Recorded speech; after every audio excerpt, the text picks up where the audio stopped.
What is going on, my boxing family? It is your boy Martin, aka the Boxing Purist. Welcome to the Truth and Absolute channel, where I speak the truth and nothing but the truth, so help me good God Almighty. If you're new to the channel, y'all know what to do, man. Hit me with that three-piece. Like, subscribe, share this video. Now let's get right into this one. So, as you guys heard by now, you read by now, you guys were talking about it at the barbershop by now, it looks like the fight between David, the Mexican Monster Benavidez, and Dimitri Bivol is not going to be happening next anyways. I'm not going to wipe it completely off the surface like it's not going to happen, but for the time being, it is not going to happen. Now, what happened with the negotiations for this fight? Because we got taken on this roller coaster that seems to be really common in boxing nowadays. They're close to the fight. The fight was never talked about. An offer was sent. It's like the same story over and over again. Now, I fell for it. I know a lot of us felt for it. Maybe it's just that we wanted to see the fight that, we just said, yeah, let's do it. We'll believe in this.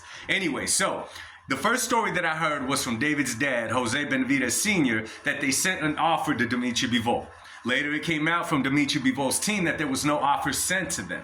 Now, Samson such and such, I don't even want to try to say his last name, which is the promoter, manager, whatever of David Benavidez, has pretty much come out and said that he is not going to kiss the ring. Now, what he means by that is work with Turkish Al Sheikh and do stuff Turk's way. I don't know what it is about that phrase, kiss the ring. Perhaps, the PBC guys know something that we don't know. I'm saying PBC because we've heard that exact same word, those same words anyway, come out of the mouth of Tank Davis. I'm not going to bend the knee. I'm not going to kiss the ring. Now Samson such and such is saying it, right? Who knows what it means? However, we're going to give them the benefit of the doubt that there's something with working with Turkish Al Sheikh, and I'll be real with y'all.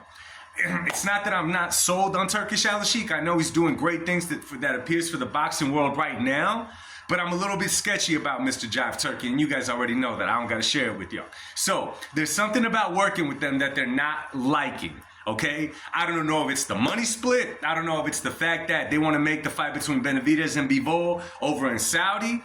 Because you guys got to remember at this point too, PBC is in a position where they don't got too many options. Now, I'm not talking about the fighters individually. I'm talking about the whole promotional company. And the reason being is because it's been going around that they are pretty, if I'm not mistaken, hundreds of millions of dollars in the hole. You know what I'm saying? Now, this happened, in the past. This is years and years leading up, putting together bad pay-per-view cards and doing all that kind of stuff, paying the fighters big money and trying to charge the boxing public big money for fights that were not even worthy of, headlining HBO After Dark. Right? But obviously in PBC's best interest, they're going to try to keep the fight here in the States, in Las Vegas, where they could cash out. And I mean, hey, guess what, man? It's a promotional thing. They want to bank out. Saudis want to bank out, whatever. But at this point in time, PBC is not willing to do that. So the question is now, what is next for Benavidez? But let me just say something. This here, okay, is a blessing in disguise for David Benavidez, and I'm going to tell y'all why. But before I get into that, please, y'all, could we stop the whole... If someone is a Canelo fan, he's a Benavidez hater. If he's a Benavidez fan, he's a Canelo hater. Can we just stop all that, man, and be fans and stop making those kind of assumptions? We sound like damn politicians doing this kind of stuff, okay? I could critique a fighter does not mean I hate him, okay? I said it before. I take my son to the basketball court and I critique something he does. I love my son, okay? It's just what we do. We cover the sport. Now, anyway, it's a blessing for David Benavidez because sooner or later, they're going to have to make this fight.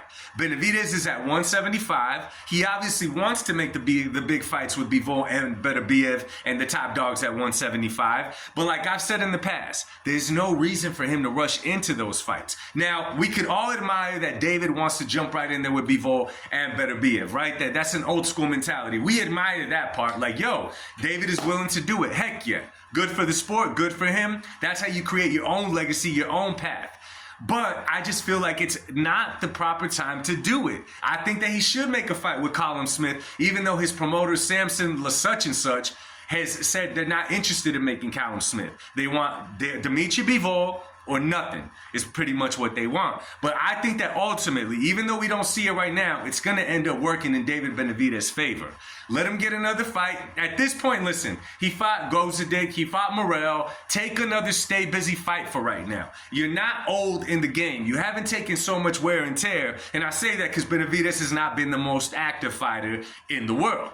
in between camps. It's not like he's been killing himself in the gym trying to stay in shape the whole time. I'm not dogging him. It's just what it is, man. Don't hold it against me. The truth shall set you free. So I think that this is a perfect opportunity for David because it's not David that turned away the fight.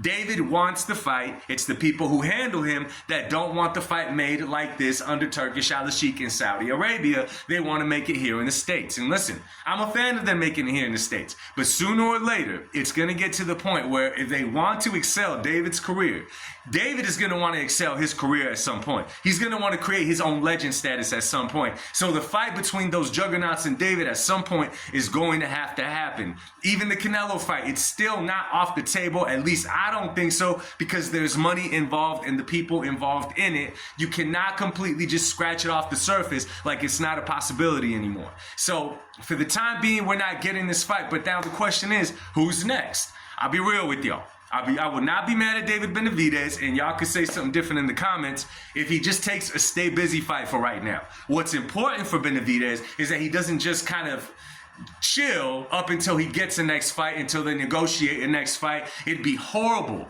okay, for him to wait for the winner of Bivol Benavidez, which looks like is the fight that they're going to try to make next. And why wouldn't they try to make that fight next? Bivol is only getting older. Benavidez is only getting older. Now, I know to put them right away back in the ring, it seems like not a smart thing to do because it's a lot of wear and tear on them. They don't got to make the fight right away, but they're only getting older. If that fight is going to hold its value, it has to happen sooner rather than later, which I think is the way that Turkish Al-Sheikh is moving. I think that's how Eddie Hearn plans to move Dimitri Bivol. It only makes sense because we're talking about a trilogy here. I get it. The fight got ordered for Dimitri Bivol to defend against Benavidez. I get all that, right? I get it.